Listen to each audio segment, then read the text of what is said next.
A single whisper in the shadows changed the fate of the galaxy. That's how Episode 5 begins, not with a battle, but with a quiet, almost invisible betrayal that strikes harder than any weapon. The trust that held fragile alliances together is shattered, and the ripple effects are felt across star systems. From the moment the scene unfolds, it's clear that nothing will ever be the same. The camera lingers on the betrayer's face, calm and unreadable, as if they've convinced themselves it was necessary. But the damage is already done, and the galaxy is now spinning toward chaos. The betrayal begins in the heart of Trantor, deep within the Imperial Palace. Brother Day, already under pressure from dissent within the Cleon dynasty, is blindsided when a high-ranking advisor delivers false intelligence that leads him to believe the Foundation is preparing a secret strike. The truth, however, is far more dangerous. The information was planted by someone close to him, a figure he has trusted for years. The advisor's loyalty has secretly shifted to an emerging faction that thrives in the shadows, one that has no allegiance to either the Empire or the Foundation. Their goal isn't to choose a side. It's to keep the war burning until both sides collapse. While Brother Day prepares his retaliation, the Foundation itself is blindsided.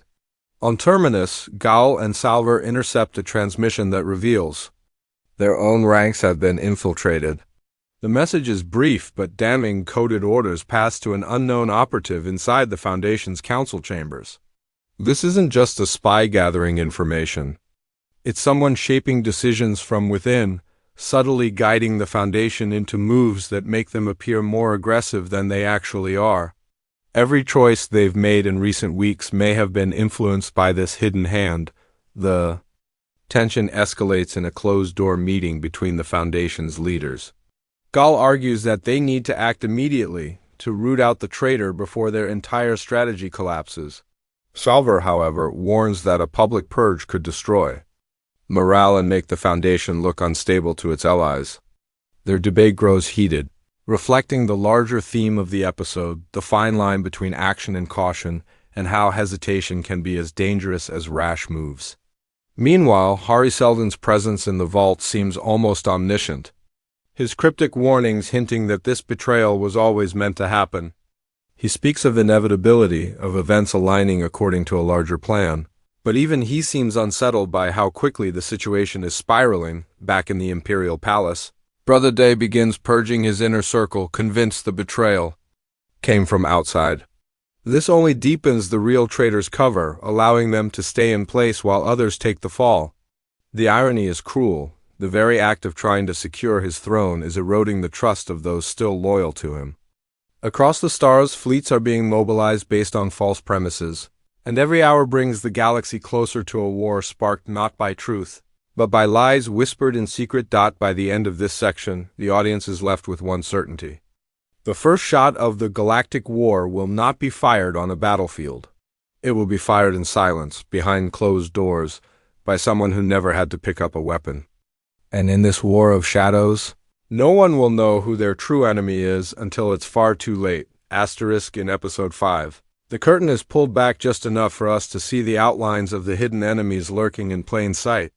They aren't soldiers or politicians shouting their power. They are ghosts woven into the fabric of both the Empire and the Foundation.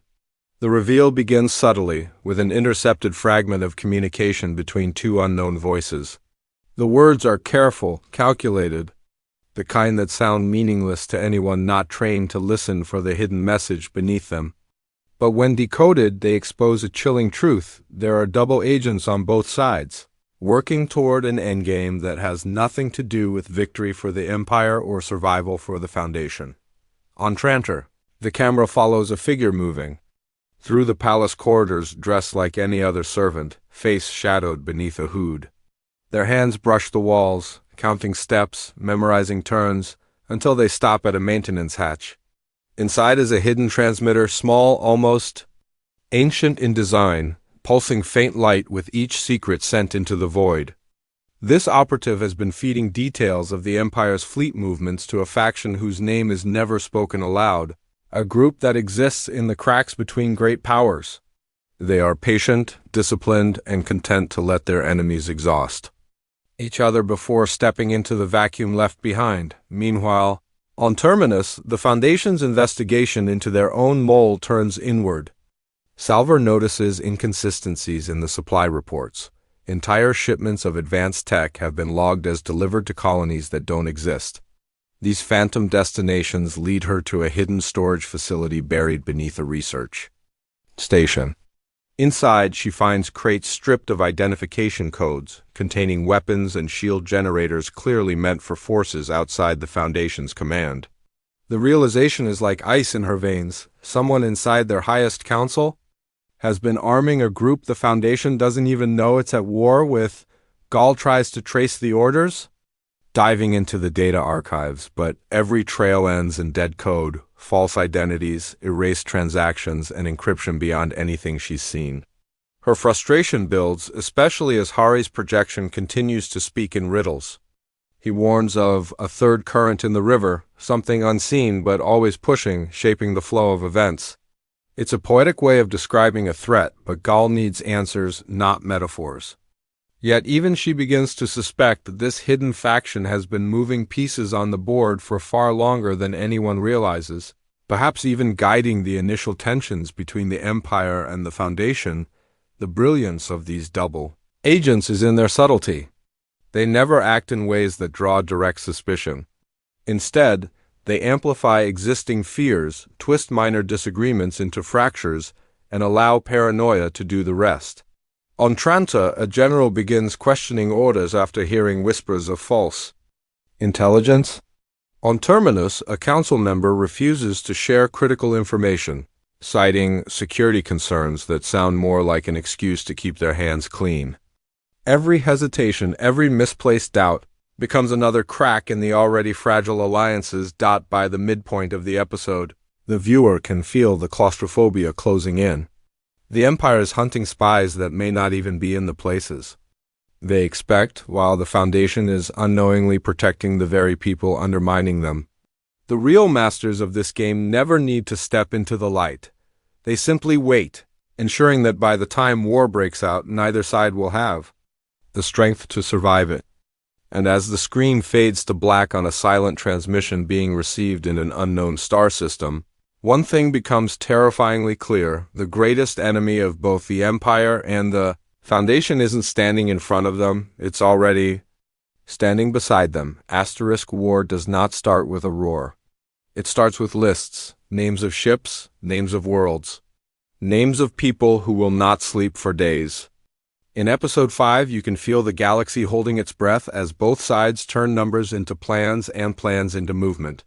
On Trantor, the Empire's command deck glows like a storm of stars as admirals map jump lanes and fuel chains. Couriers rush between glass towers, carrying sealed orders that could bend entire sectors to the throne's will. Brother Day wants a show of strength so loud it drowns every whisper of weakness. He orders patrols to thicken along the mid-rim, blockade points to rise on the trade spines, and probe fleets to test the Foundation's outer nets. The message is simple: submit or be pushed back into the dark. On Terminus, the Foundation answers with patience, not panic. There's no standing army lined up in neat rows. There are minds. Quiet halls full of engineers, archivists, and tacticians who treat history like a weapon sharper than any blade. Gaal gathers her team in a dim chamber cluttered with star maps and signal logs. They cannot outmuscle the Empire, so they plan to outthink it. They talk about choke points where a single lost tanker can starve a fleet. They mark refueling moons that look unimportant but hold the fate of whole campaigns. They build a defense that is not a wall but a weave, a pattern of decoys, false signals, and sudden strikes meant to make the Empire swing at shadows until its arms ache. Yet it is not a two-player game anymore. The hidden faction that seated lies in both camps begins to light small fires in places no one is watching. In the mining belt, automated relays wake from old wars and start broadcasting fake distress calls, pulling rescue ships off their routes. In the Halo systems, a cluster of listening stations go silent one by one as if swallowed. On paper, these are minor losses. In practice, they are sand poured into the gears, timelines slip, tempers rise. A captain who misses one rendezvous must make a blind jump to make the next, and in that jump he crosses a field of sleeper mines that did not exist yesterday. His ship returns with scorched hulls and a message nobody wants to hear. Someone else is already fighting this war, and they do not wear Imperial Red or Foundation Blue. Rumor moves faster than light. On Trantor, the court blames the Foundation for every cut and bruise. On Terminus, citizens whisper that the Empire has planted agents in their councils. Both are partly right and mostly wrong. The double agents feed the worst stories to the right ears, turning fear into fuel. A governor on the edge of the Empire holds back grain shipments for security reasons, and famine begins to flicker across frontier worlds. Refugees stream toward Foundation-held space, not with flags but with empty hands. The leaders on both sides know the truth of war. The first thing it eats is the weak. The first real skirmish is almost an accident. A Foundation scout picks up a strange echo near a derelict station and drifts closer, running silent. An Imperial picket, jump-stressed and jumpy, flares its sensors at the same moment. In the dark between them hangs a third signal, thin as a breath, flickering like a heartbeat. No one claims it. No one recognizes it. The picket fires a warning burst. The echo splits in 2, then 4, then 12. The scout backs away, but the station wakes. Not a home, but a trap, an old machine refitted with new teeth. In the afterglow, the station burns, the picket limps, and the scout is gone. Each side files a report that blames the other. Each side tightens the net. Hari's presence in the vault grows heavier as the city hums with preparation. He does not give commands, he gives context. He tells them that wars are not won in the first clash, but in the choices made before it. He points to an old projection in the Prime Radiant, showing how a single blockade in the wrong place will turn 3 neutral sectors against the Empire within weeks. He warns that a flashy victory could be worse than a quiet draw, because pride will push Day to double down even when the math says stop. Gaal listens, but her eyes stay on the present. Supply lines, encryption keys, the faces of counselors who may or may not be on her side. She asks herself a simple question with a hard edge. How do you defend a future when the present keeps shifting under your feet? Salvor takes the question into the field. She meets with captains who command more hope than ships, shows them roots that fold around Imperial nets like water around stone, and drills crews on low-power tactics that turn a freighter into a ghost. She tells them to think small, save a convoy, hide a colony, delay a patrol by an hour. Enough hours stitched together becomes a season. Enough seasons become survival. Her voice is steady, but the camera catches the moments when she looks at the horizon and sees not a line, but a cliff. The Empire unveils a new deterrent, silent carriers that ride within the wake of larger ships, invisible to most scans. They are meant to appear behind enemy lines and spit fighters into the heart of Foundation space. The Foundation counters with an old idea made new micro-jump buoys that scramble gravity threads, forcing large ships to emerge off-target and out of sync. It is clever, it is risky, and it will break bones on both sides. The spacers who guide. The jumps warn of fatigue and failure. Day promises them glory. The Foundation promises them rest. Both promises are half-true by the closing moments. The galaxy feels like a room with too many locked doors and too many loaded guns. Diplomats schedule a summit on a neutral moon and then cancel it when 3 envoys vanish en route. A child on a border world points at the sky as 2 fleets pass each other without firing, each too unsure to be the first to light the fuse. And somewhere in the void, the hidden faction loads a weapon the size of a city into the silence between stars, waiting for both sides to look away at the same time. The war has not started, not officially, but the future can already hear it coming. Like thunder rolling long before the storm breaks. Every great war leaves scars on the people who fight it. But in Foundation 3 by 05, we see those scars forming before the first official shot is even fired. The episode slows down just enough to linger on the faces, the voices, and the silences of the characters at the heart of this looming conflict. And it's in these quiet moments that the true cost becomes clear. The grand strategies in Galactic. Politics fade for a moment, replaced by the personal stakes that will decide who survives and who falls when the war finally ignites. On Terminus, Gaal stands on the observation deck, staring out at the stars that have always felt like promises. Now they feel like countdowns. Her gift, her ability to sense what's coming, has never felt heavier. She tells Salvor that she can feel the shape of the days ahead, but that shape is jagged, broken. The two share a rare moment of honesty. Salvor admits she is scared, not of dying, but of making the wrong call and watching others pay for it. Her leadership has always been built on action, on moving forward even when the path isn't clear. But now, hesitation is creeping in. The knowledge that the Foundation has been infiltrated makes every decision feel like a gamble with loaded dice. Hari Seldon, still manifesting through the vault, plays a different game altogether. His calm, cryptic counsel is maddening, but he reveals pieces of the larger puzzle in ways that make both Gaal and Salvor question their own roles. He speaks of inevitability, the way certain outcomes are fixed points in the flow of history. But then lets slip that some events, rare and unpredictable, can break the pattern entirely. It's a dangerous thought. If history can be altered, then perhaps this war is not inevitable at all. But what would it take to shift it, and at what cost? Back on Trantor, Brother Day is a man pretending to be made of steel while feeling the cracks spread beneath the surface. In private, he is restless, pacing his chambers, replaying conversations in his head, wondering which smile hid the knife.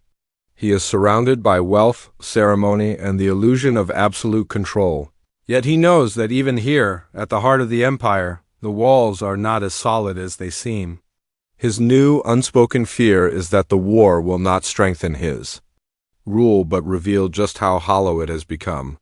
Still, in public, he wears the mask flawlessly, issuing orders with the same cold authority the Cleons have carried for centuries. Demarzel, the loyal but calculating advisor, quietly begins steering Day toward decisions that protect the throne above all else.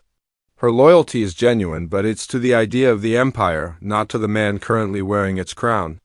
Her counsel is sharp, her warnings subtle, and her moves designed to ensure that when the dust settles, the Empire survives, even if Brother Day does not. Whether Day realizes this or chooses to ignore it is unclear, but every interaction between them is laced with an unspoken awareness. They need each other. But they are also playing their own long games. Elsewhere, the smaller stories of ordinary lives echo the bigger themes. A young pilot in the Foundation's fleet writes messages to her family that she knows may never be sent. A trader on a neutral world is forced to choose between loyalty to his customers or selling intelligence to the highest bidder just to feed his children. These moments remind us that wars are not only fought in palaces and council chambers, they are fought in the quiet choices of people who will never make the history books. The emotional center of the episode comes in the form of a conversation. Between Gaal and Hari, she asks him outright if she is destined to lead the Foundation into this war. Hari, in his infuriatingly careful way, tells her that destiny is not a crown, but a burden, one you can put down, but only at the risk of letting someone worse pick it up. His words leave her with more questions than answers, but also with a new clarity. She cannot wait for someone else to make the hard choices. The final scenes layer the tension with precision. Brother Day stands before the fleet, watching them prepare to depart, while on Terminus, Gaal and Salvor oversee the distribution of defensive tech to colony ships. Both sides are moving toward the same storm from opposite ends of the galaxy. Neither willing to back down, neither ready for the hidden hand that has been moving pieces between them. The music swells, not in triumph but in dread, a slow, deliberate build that feels like a heartbeat counting down. The closing shot is quiet but devastating. A message, encoded, untraceable, reaches the hidden faction we've glimpsed in fragments all episode. The content is simple. Both sides are ready. Begin the sequence. The figure receiving it nods once, expression unreadable, and turns away from the screen. No fleets, no armies, no grand speeches, just a single decision in the shadows that will send billions into the fire.